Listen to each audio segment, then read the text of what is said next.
İyi akşamlar. Çok küçük bir notlar almışım. Bu notları sizinle paylaşmaya niyet ediyorum canlar. Okuduğum böyle bir kitap var. Şeva kitabı. Bana hediye gelmiştir Ankara'dan.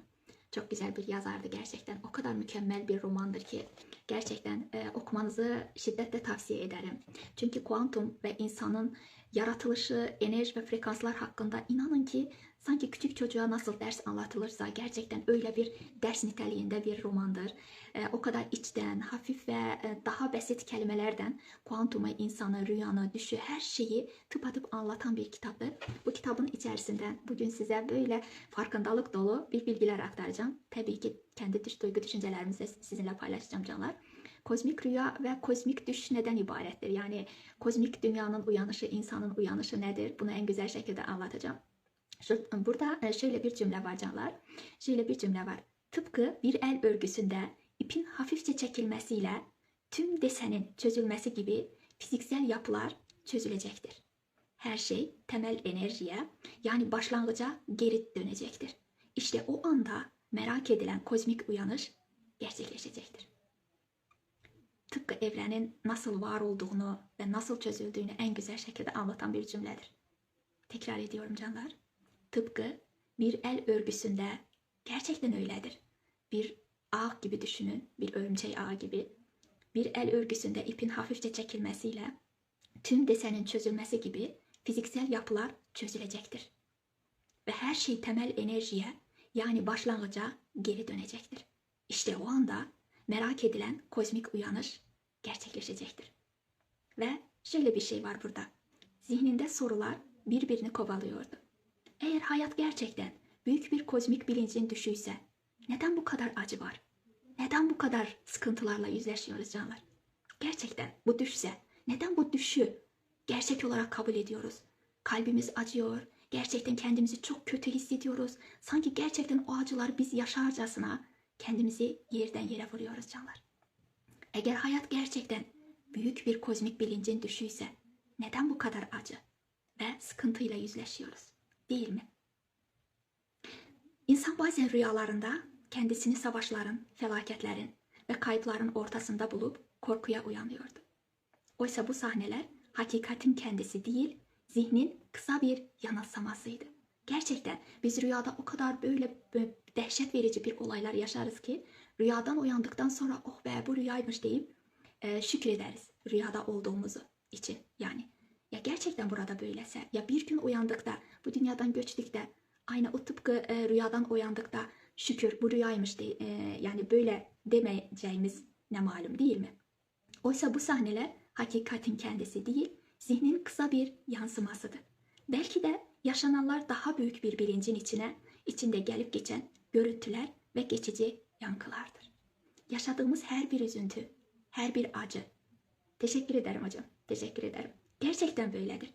Belki de yaşananlar daha büyük bir bilincin içinde gelip geçen görüntüler ve geçici yankılardır. İşte bu yüzden derinden hissedilen acılar da aslında büyük bir kozmik uyanışın içinde küçük ve geçici rüyalar olmalıydı. Ve öyledir. Gerçekten hayata bir de bu gözden bakak. Kozmik bir düşün içindeyiz hepimiz. Şimdi şu anda yaşadığımız her ne durum olur olsun. Bu kozmik bir rüyanın bir düşüdür. Ve biz bu düşlerin içinde oynayan bir oyuncuyuz. Ve buranı deneyimlemeye geldik. Tamam mı canlar? Bir dalganın okyanus içindeki varlığı kadar sınırlı, bir yıldırımın gökyüzündeki izi kadar kısa. Hepsi o devasa uyanışın parçasıydı. Ama onun büyüklüğü karşısında gölge kadar hafif kalıyordu. Bu sırrın tamamını anlamamız mümkün görünmüyordu şimdilik. Ama canlar, ama bildiğimiz bir tek şey var. Lütfen buraya dikkatle yani kulak verin. Acı da sevinç de geçiciydi. Bir bakın, 2 gün bundan önce üzüldüğümüz bir durum. Şimdi şu anda o kadar hafif gözüküyor ki bize. Tamam da oranı algıladık da, o anıya döndük de bir acı hissederiz. Ama o gün yaşadığımız kadar hafif değildir. Bir de zihnimizin böyle bir bize oynadığı bir tuzak vardır. Mesela danışanlarım olsun, o şiddetli olay anına döndükte, olayı anlatarken bile, hoş geldiniz, oranı anlatarken bile, mesela ard arda seansların her ikisinde o mevzuya dokunuyorum değil mi? Şöyle söylüyorum, ne yaşadın onu canlı canlı güzel şekilde aktar. O söylüyor ve ben not alıyorum.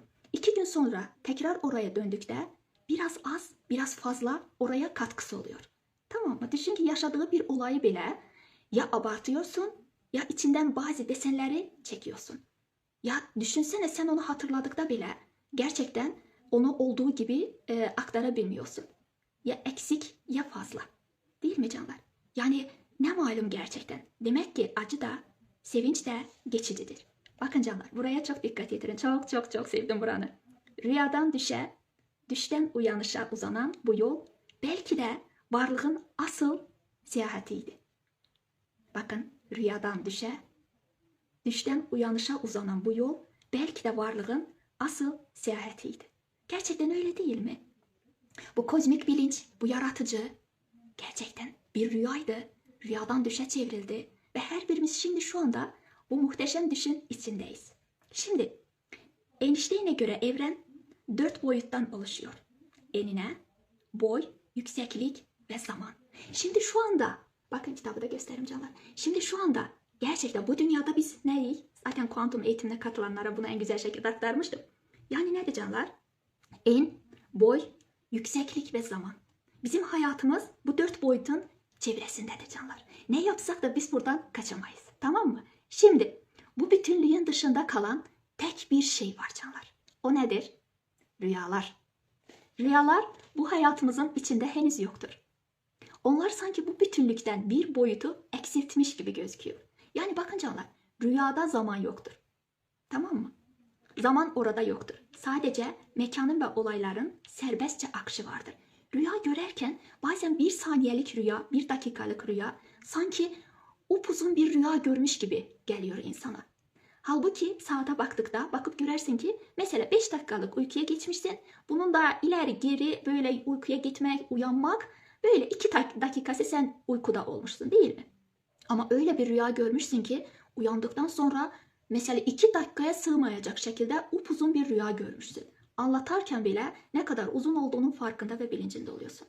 Demek ki rüya yani rüyada zaman yoktur. Zamansızdır orası. Tamam mı? Zaman yoktur. Mekanlar vardır. Enine boyuna orada bir şeyler uçarsın, kaçarsın, yaşarsın, koklarsın, yersin bir şeyler. Ama zamansız. Orada zaman yoktur.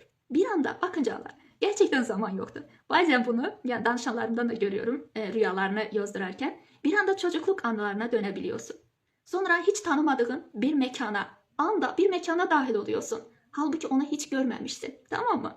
Yani zaman olmadığı için biz burada bakın canlar biz şimdi şu anda burada yani zaman olduğu için çocukluğumuza dönemeyiz. Değil mi? Yani böyle ruhsal olarak dönebiliriz seanslarda zaten mesela şöyle söyledik sadece an var. Geçmiş ve gelecek yoktur. Her şey şimdi şu anda bu anın içindedir değil mi? Ben yani hayalen orada hayalimde o geçmişe ve geleceğe gidebilirim değil mi? Ama rüyada bu canlı canlı yaşayabiliyorsun. Çocukluğuna gidebiliyorsun. Oranı canlı canlı yani yaşayabiliyorsun. Yani çocukluk anılarına dönebiliyorsun. Sonra hiç tanımadığın bir mekana anında geçebiliyorsun. Zaman olmadığı için ard arda baş verer bunlar. Tamam mı? Yüksekten düşerken yere hiç çarpmıyorsun. Bir kapıdan çıkmadan başka bir yerde buluyorsun kendini. Zamansızlığın, rüyanın zamansız olduğunun gerçek kanıtı bundan ibarettir. Bazen biriyle hiç konuşmadan her şeyi anlayabiliyorsun. Rüyalarda daha çok telepatik bir ünsiyet oluyor canlar. Yani iletişim oluyor.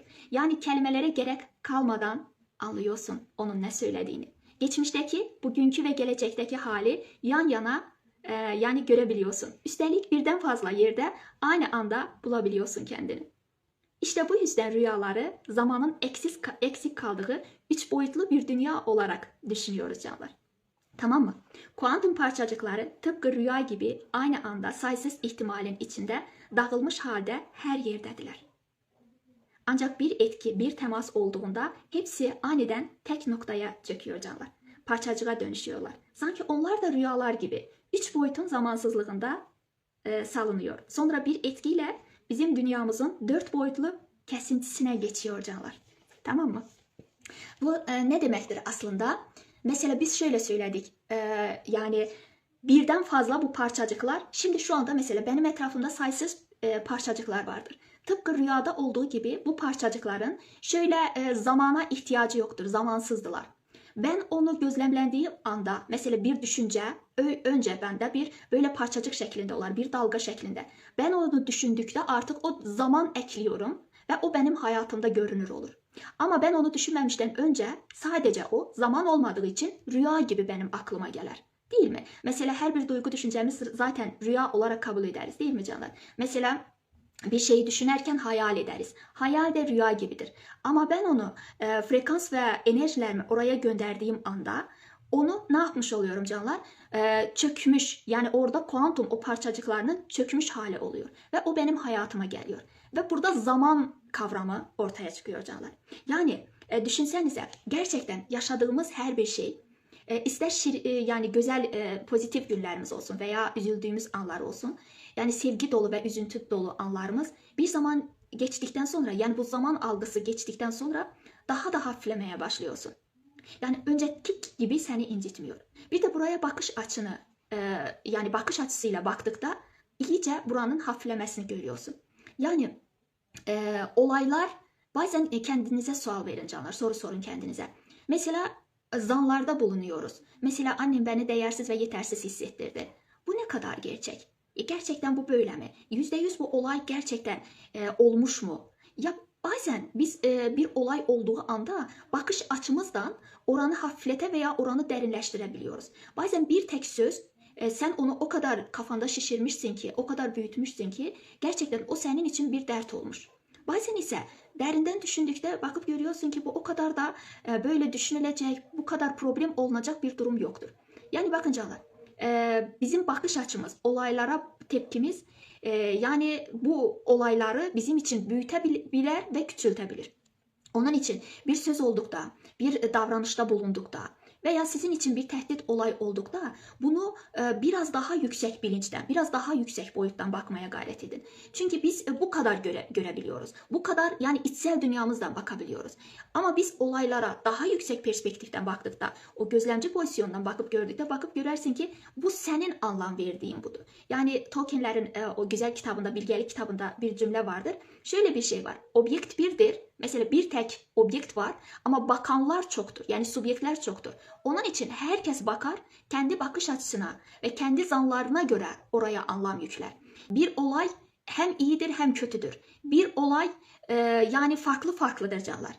Bakış açımıza uygun olarak. Mesela benim için dehşetli olan bir şey, benim için kötü olan bir şey senin için o kadar kötü olmayabilir. Tamam mı? Bu demek değil ki bu olay ya iyidir ya kötüdür.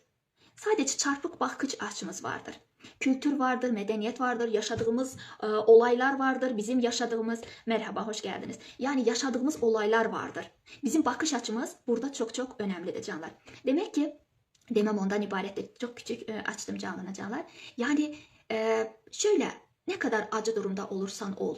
Gerçekten az önce okuduğum o kitaptaki o satırlardaki gibi buranı bir kozmik rüya olarak algılasak ve her şeyin de nasıl da gelip geçici olduğunun farkına varsak ve yaşananın da yaşatılanın da bizim için bir farkındalık, bir uyanış olduğunun farkında ve bilincinde olsak, bakıp görersin ki gerçekten üzen de yok, üzülen de yok, dert çeken de yok. Her şey olması gerektiği gibi anda ve zamanda oluyor. Yani bakın canlar, neye ne kadar büyük anlam yüklersense oradan vurularsın.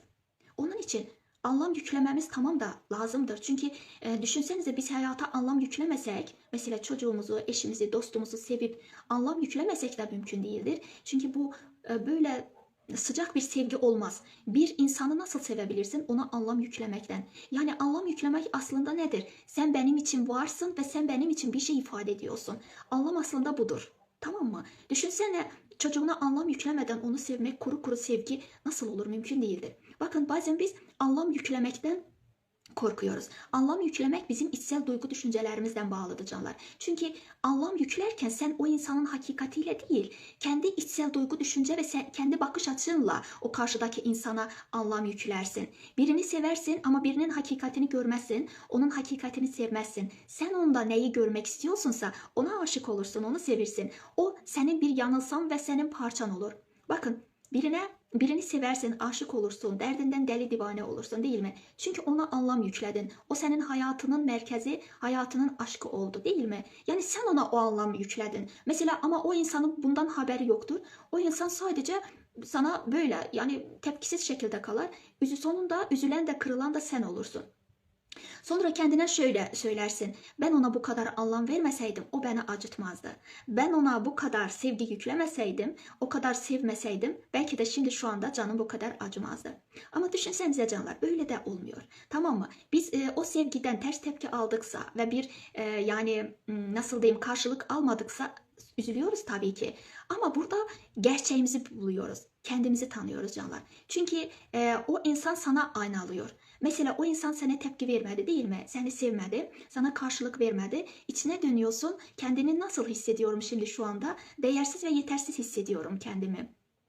Demek ki o insana üzülmek, kırılmak yerine kendi içimde olan bu değersiz ve yetersiz duygusunu bana göstermek için aslında o benim önümdeydi. Ve şimdi şu anda o duygumu bana yaşatması ve yaşatmaması o insanla, onun hakikatiyle hiçbir alakası yoktur canlar. Yani bu benim anlam yüklemem ve bu benim bakış açımdır ve onun için de buranı ben çözmeliyim. Karşı insan buna karışamaz, tamam mı? Çünkü o insanın farklı dünyası vardır. Zaten eğitime katılanlara dün mucizevi bir ses attım canlar. Yani böyle içimden geldi farkındalık. Ya düşünsene, ben bu odadayım değil mi? Bu odanın içindeyim. Hiç kimse beni görmüyor. Ben sadece burada birine karşı sevgi duyuyorum ama o insan beni görmüyor. O insan benim hareketlerimi değil, benden çıkan enerjiyi duyuyor. Bu çok muhteşem bir farkındalık canlar. Altını çizerek söylüyorum. Düşünmeyin ki veya ben düşünmüyorum ki siz beni görüyorsunuz. Siz beni görmüyorsunuz aslında, tamam mı? Benden çıkan enerji ve frekansları hissediyorsunuz ve ona yani o frekanslar sizde hangi duygu düşünceni oyattısa ona uygun bana ya rağbet beslersiniz ya seversiniz ya benden nefret edersiniz. Bu da benimle ilişkili değildir. Tamam mı canlar? Yani düşünün, bilgi bulutları tokuştuğu anda yani siz beni görüyorsunuz ya. Bende neyi gördünüzse orada bir rezonans dalgası oluşar ve ondan dolayı benim hakkımda duygu düşüncelerinizi bildirmiş olursunuz.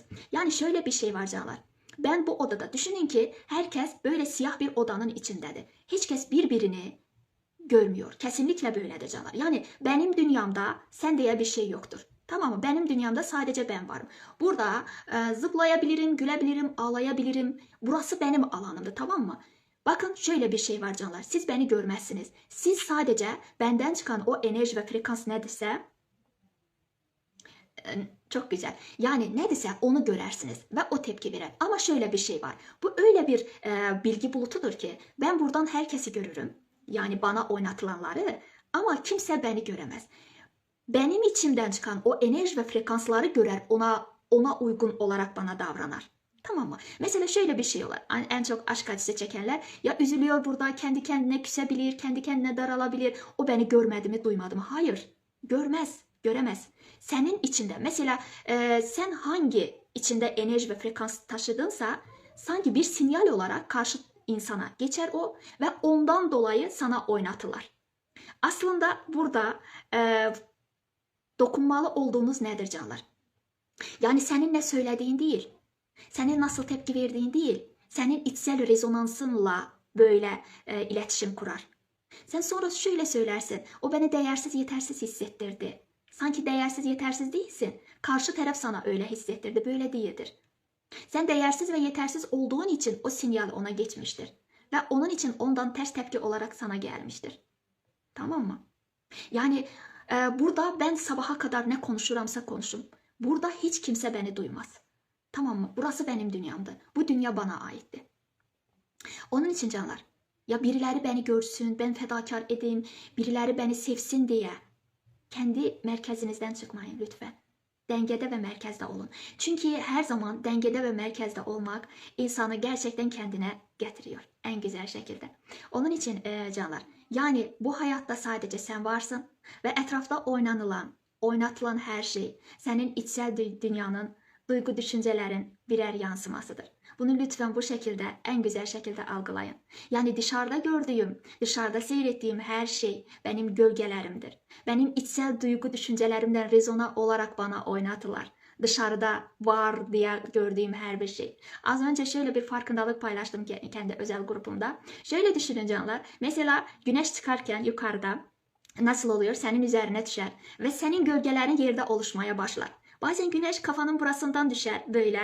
Nasıl bu tarafa doğru senin gölgen bu tarafa doğru gelir.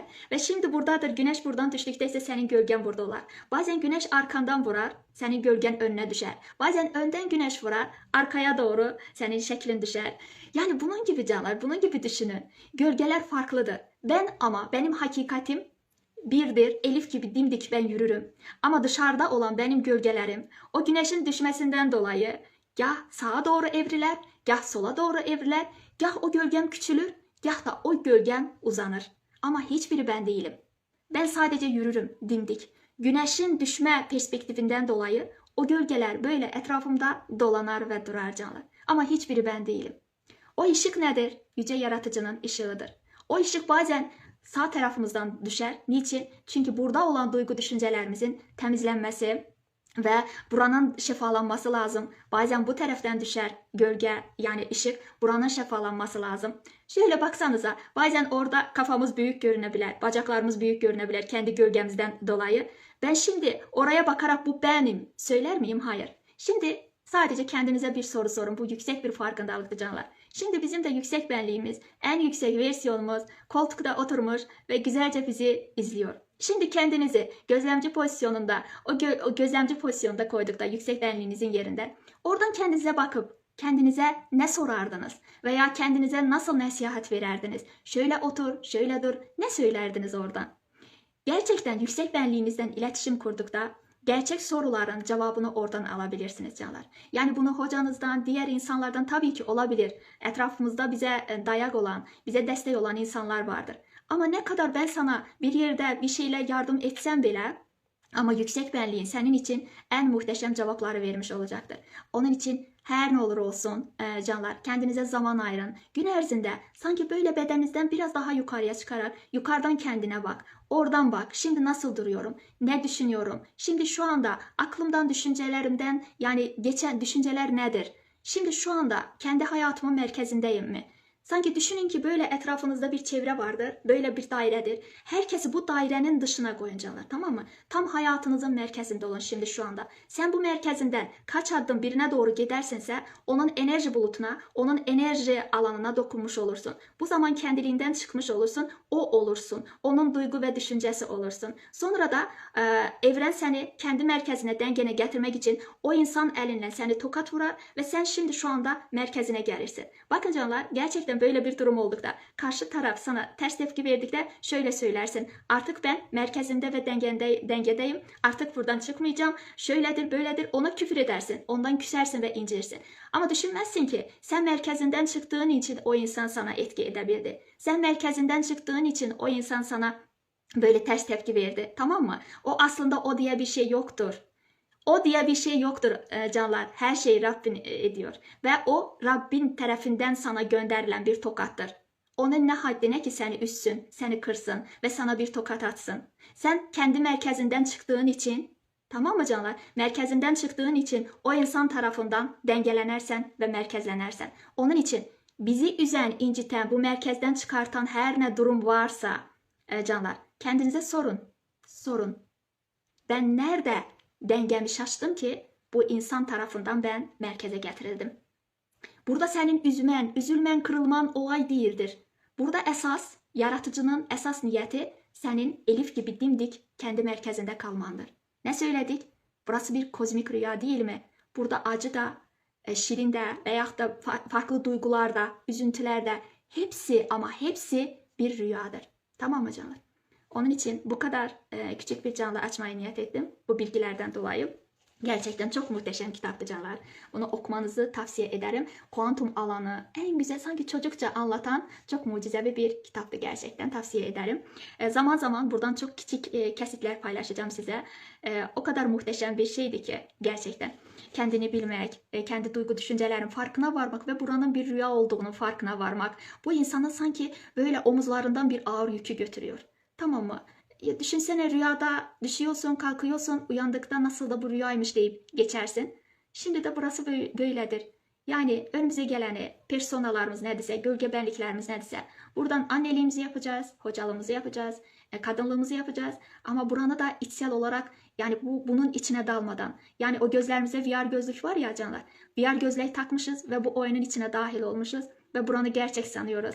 Ama inan ki zaman zaman o gözlükleri görmeden, gözlerini kapatarak içine döndükte, bu VR gözlükten, bu dünyadan, bu illüzyondan, bu Matrix'ten çıktıkta kendi merkezinde bir ve bütün olarak içine dönerek o koltukta oturan beni hatırlarsın. O zaman seni ne üzen kalır, ne seni inciten kalır. Hiçbir şey olmaz. Tamam mı? Şimdi şu anda lütfen hiçbir şeye bakmadan sadece içinize dönün. Sadece kalbinizin nasıl ritimle döngüsüne bakın. Tüm bedeninizi bir bir tarayın ve şimdi şu anda adınızı söyleyin. Mesela ben kendi adımı söylüyorum. Ben Hüseyinova Gülnar, şimdi şu anda buradayım. Nefes alıyorum. Kendini hatırla. Kalp hızına dön. Bedeninde nasıl seni büyütmek için, seni geliştirmek için, seni yaşatmak için ne kadar milyarlarca hücreler var ki şimdi şu anda bedeninde milyarlarca hücre ölür, yenileri berpa olur. Bu şekilde bedenin nasıl bu kozmik bir rüyanın içinde nasıl dans ediyorsa, sen istesen de istemesen de nefes alıyorsun, istesen de istemesen de nasıl söyleyeyim, bedeninde kan pompalanıyor, damarlarında böyle kanın akışı. Hiçbir şeyi sen idare edemiyorsun, tamam mı? Burada özgür değilsin sen. Zaten kozmik bir bilinç seni burada harekete geçiriyor. Lütfen ama lütfen burada yalnız olmadığınızı, burada mazlum olmadığınızı, burada ya çaresizim hiçbir şey yapamıyorum ben burada yalnızım demeyin, tamam mı? Sizi her an, her dakika seven, sizinle ilgilenen, her dakika sizi gözlemleyen, gözeten, sizi yönlendiren yüksek bir bilinç var. Yüksek bir kozmik bir ağ var, tamam mı? Burada yalnız değiliz, burada başıboş değiliz ama sen yalnız hissettiğin anda düşersin, tamam mı? Yalnız hissetme. Her yalnız hissettikte, kendinizi değersiz, yetersiz hissettikte lütfen kalbinize dönün. O yüce ışığınızı hatırlayın. Yüksek benliğinizden her zaman ama her zaman iletişim kurun, tamam mı? Bunaldıkta, derdinizi birilerine söyleyemedikte yazın. Lütfen yazın. Yazın, yırtın, atabilirsiniz. İçinizi boşaltabilirsiniz ve yüksek benliğinizden yani yardım alarak en güzel şekilde size yardım etmesi için böyle rica edebilirsiniz. İnanın ki gerçekten ama gerçekten kendinizi her daim üzüntülü hissettiğiniz anda, dün bana gelen bir bilgi de canlar, bunu herkesle paylaşmaya niyet ediyorum. Sorunlarım vardı bazen. Bu sorunların içinden çıkamıyordum bir türlü. Ama şöyle bir şey oldu. Korkularım var idi içimde. Her zaman korktuğunuz anda, üzüldüğünüz anda kendinizi böyle bembeyaz bir fanusun içinde hissedin. Sanki yaratıcının tüm ışıkları oraya dolmuş. Ve tüm karanlıklardan, tüm kötülüklerden onun her daim sizi koruduğunu imgeleyin. Ve bu böyle bir fanusun içine çocuklarınızı, sevdiklerinizi koyarak emin şekilde gerçekten hiçbir şeyden şüphe duymadan, hiçbir şeyden endişelenmeden bu kozmik yani bu yaratılışa, bu yaratana gerçekten güvenmeniz lazımdır. Ve korktuğunuz anda hemen bembeyaz bir ışık gözünüzde canlandırın, tamam mı canlar? Çünkü düşünceler nedir? Neye odaklanırsansa onu hayatında var etmiş olursun. Şimdi korktuğun anda kendini değersiz, yetersiz hissettiğin böyle elaçsız bir durumda oldukta canlar, negatife odaklanırsansa iyice onu var etmiş olursun. Ama en güzel şekilde o ışığa odaklandıkta kalbinin içine küçücük nefes alarken sanki kendini küçült ve sanki kalbinin içinde hisset kendini. Çünkü kalbimiz bizim pusulamızdır canlar. Kalbimiz bizim mabedimizdir. Sen kalbine sığındıktan sonra, sen Rabbinin o yüce ışığına, yüce bilgeliğine sığındıktan sonra inan ki etrafında o kadar kötülük olsun ki hiçbir şey sana hiçbir şey yapamaz. Tamam mı? Kendim hayatımda deneyimledim. Korktuğum anda içime dönerek hayır bu bir illüzyon, korkmuyorum söyledim. Işığa odaklandım. Rabbimin ışığını, sevgisini hissettiğim anda kendiliğinden çözülüyor. Söz veriyorum. Gerçekten şöyle oluyor. Kendiliğinden çözülüyor canlar. Yani korkuyu büyütmeyelim. İnsan ne zaman korkar? Kendi ışığının farkına varmadığı anda, kendini bilmediği anda korkar. Ama inanın ki korkacak bir durumda yoktur. Gerçekten. Ya şöyle düşünsenize, en fazla ne olabilirsin? Ölürsün. Ölüm diye de bir şey yoktur. İnsanın en büyük korkusu ölümde değil mi? Ölümde olmadıktan sonra artık korkacak bir durum yoktur. Ama bu demek değil ki kendini bile bile yakmak. Hayır, biz... Selam. Biz her daim korksak bile gerçekten ya nasıl korkunu yenmemiz lazımdır canlar. Korktuğun anda hemen tüm dikkatini pozitife verirken zaten negatif pozitif yoktur. Pozitif sadece ışıktır ve ışığa yönel. Sanki ışığa bak, kalbine dön, içine dön. İçinden bildiğin duaları edebilirsin, zikirleri edebilirsin. Ama lütfen o oranı büyütmeyin. Bir insandan mı korktunuz? Düşün ki yaratıcıya şirk koşmuş oluruz. Biz yaratıcının yarattığından korkmuş oluyoruz. Ve bu da bir illüzyondur ve bu da bir tuzaktır. Canlar gerçekten öyledir. Sen test olunarsan duygu düşüncelerin ve korkularından dolayı. Ama sen karşıdakine bakarak içten içe kendi hayatımda deneyimledim canlar. Muhteşem bir farkındalık oldu. İçten içe şöyle söylüyorsun. Ben senden korkmuyorum. Çünkü içimdeki o yüce ilahı yaradana ve ışığa inanıyorum. Senden korkmuyorum. Şöyle söylüyor. Sanki yani o korktuğun şey kendiliğinden çözülmeye başlıyor. Yani Tanrı ile Sohbet kitabında olduğu gibi canlar bizim iki yolumuz vardır, iki seçeneğimiz vardır. Ya sevgiyle bu yolu yürüyeceğiz ya da korkuyla. İnsan kendi cennetini ve cehennemini burada kurar. Tamam mı? Cehennem denilen şey senin kendi kendine böyle örümcek ağ gibi kurduğun bir korkulardır. Cehennem sadece bir korkudur.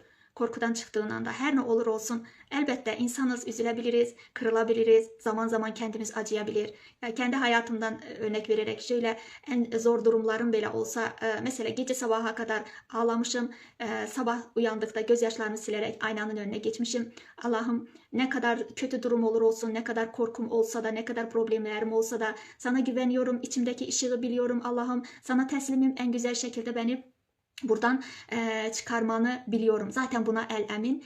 Söylediğin anda Allah seni o kadar güzel şekilde bu durumların içinden çıkarar ki.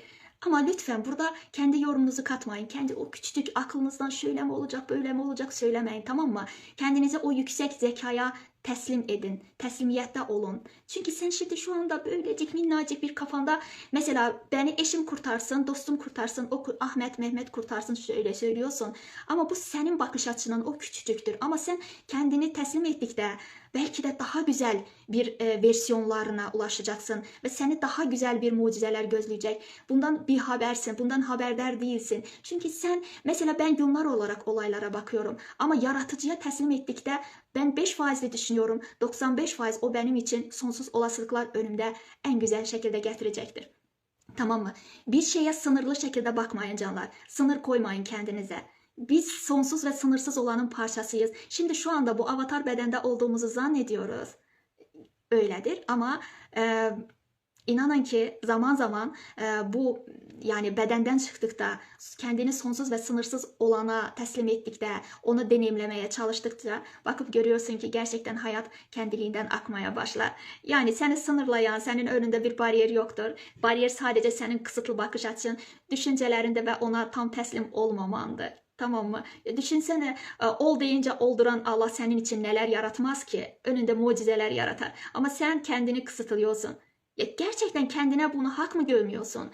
Kendini ona yani bugün çok güzel bir res videosu paylaşmıştım canlar. Şiddetle tavsiye ediyorum bakarsınız. Yani onu daha büyük görmek değil canlar. Ondan ayrı olmadığının farkına ve bilincine varmak. Nasıl? Jung şöyle söylüyor ki ben Tanrı'yı tanımıyorum, inanmıyorum, onu biliyorum. Tamam mı? Yani ondan korkmak yerine canlar onu bilmek. Her adımını yani korkarak değil. O olarak bakmak, olaylara o olarak, insanları o olarak sevmek, onun gözüyle bakmak, onun gözüyle insanlara dokunmak. Ya bu korku değil, tamam mı? Bu tam farklı bir sorumluluktu canlar, tamam mı? Artık burada korkacak bir şey yoktur. Ben Allah'tan niçin korkmalıyım ki? Ya bizi hep korkuttular. Ya zaten benim kültürümde de öyle. Allah yakar, yıkar, öldürer, şöyle olar, böyle olar. Ya düşünsenize Allah'tan biz korktukça ondan daha da uzaklaştık. Allah'tan korkmamalıyız aslında. Onu hissetmeliyiz. Zaten sen onu hissettikçe tüm hücrelerine kadar onun sevgisi, bilgisi, bilinci işledikten sonra sen yanlış adım atamıyorsun. İnsanları kıramıyorsun. Tamam mı? Kırsan bile mesela bazen oluyor. Kendi sınırlarımızı korumak için kırmaya mecbur oluyoruz. Ya bu da onun hak ettiği için. Yani içten biliyorsun. İçten karşıdakinin senin bir parçan olduğunun farkında ve bilincindesin. Zaten ki öyledir. Bir bütünün parçasıyız. Ama hak ettiğini de insanlara vermeliyiz. Ama içimize kin duymadan. Tamam mı? Mesela çocuğuna bağırarsın, çağırarsın. Onun ışık olduğunun, onun içinde yüce yaratıcının bir parçası olduğunu farkında ve bilincindesin. Ama senin söylediğine veya bir tokatına onun ihtiyacı vardır. Tamam mı? Her yaptığımız şeyler içinde kendimizi suçlamamalıyız canlar. Her şey olması gerektiği gibi oluyor. Bir nehir gibi düşünün. Kozmik bir bilinci, kozmik bir yaratıcını. Her şey kendiliğinden oluyor zaten. Sen dirensen de direnmesen de, sen istesen de istemesen de, üzülsen de, burada gece sabaha ağlasan bile sabah güneş yine doğacak. Yani senin isteğine bakmaz güneşin doğması. Sen sabah uyansan da uyanmasan da, bu dünyaya gözlerini açsan da açmasan da, nefes alsan da açmasan da almasan da, yarın o güneş olacak. Yarın o güneş doğacak. Yarın yine böyle geceler olacak. Sen baksan da bakmasan da yine yıldızlar parlayacak. Tamam mı? Senin üzülmen, senin kırılman sadece senin kendi vücuduna, bilincine yaptığın bir işkence. Düşünsene. Bu kalbe ne kadar işkence yapıyoruz biz. Boş boş. Hayat bir oyun. Bizlerse burada bir oyuncuyuz. Canlar. Düşünsenize, bir oyun, set bittikten sonra, film bittikten sonra herkes kendi evine nasıl gidiyor? Kendi yuvasına. Biz orada olan, o sette çekilişte olan olayları kendi evimize getiriyor muyuz? Orada yaşadığımız hayatı kendi hayatımıza entegre edebiliyor muyuz? Hayır. O olay orada oynandı, bitti. Olması gereken şeyler oldu. Herkes kendi oyununu oynuyor canlar. Tamam. Bu kadar. Küçük bir canlaşmayı niyet etmiştim zaten. Sevgiyle kalın. Şifa olsun. Geç kaldınız. Bitiriyorum artık. Zamanım kısıtlıdır. Sevgiyle kalın. Kendinize çok çok çok çok iyi bakın. Buranın bir kozmik ağ olduğunu, sizin buradan ayrı olmadığınızı, evet, kaydedeceğim. Ben önceden haber vermeyi sevmiyorum. Çünkü ne zaman böyle içimden duygu gelirse paylaşmak, onda benim için daha anda ve zamanda akışta olduğu için böyle yapmayı daha uygun görüyorum. Çünkü şablon konuşmayı, böyle içten olmadan konuşmayı sevmiyorum. Zaten öyle olsa herkes kitaptan bir şeyler okurdu. Ben teşekkür ederim. Şifa olsun, katkı olsun. Katkısı bol olsun. Kendinize çok çok iyi bakın canlar. Kendiniz için değil. Tamam mı? Kendiniz için değil. Onun için kendinize iyi bakın lütfen. Çünkü siz mutlu olduğunuz anda, siz kendinizi daha böyle geliştirdiğiniz anda, içinizde coşku olduğu anda, sevgi olduğu anda o daha çok mutlu oluyor. Şifa olsun, katkı olsun. Sevgiyle kalın canlar.